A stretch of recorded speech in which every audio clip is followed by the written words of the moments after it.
কেন মা সীতা রাবণের সামনে একটি ঘাসের টুকরো উঠিয়ে রাখতেন?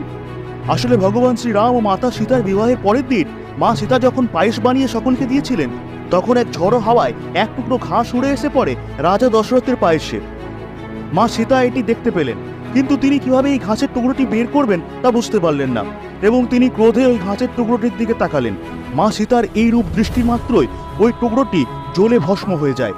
কিন্তু এই চমৎকার রাজা দশরথ দেখতে পেয়ে যান, এবং তিনি মা সীতাকে বলেন যে তিনি সীতার চমৎকার দেখেছেন, এবং মা জগৎজননীর সাক্ষাৎ রূপ হলেন মাতা সীতা।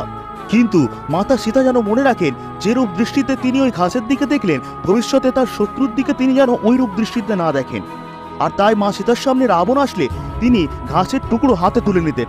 মা সীতা মনে করলে এক পলকে ভস্ম করতে পারতেন রাবণকে, কিন্তু রাজা দশরথকে দেওয়া প্রতিশ্রুতির জন্য তিনি এরূপ করেননি। সবাই ভিডিওটি মন থেকে লাইক দিয়ে কমেন্টে জয় শ্রীরাম লিখুন।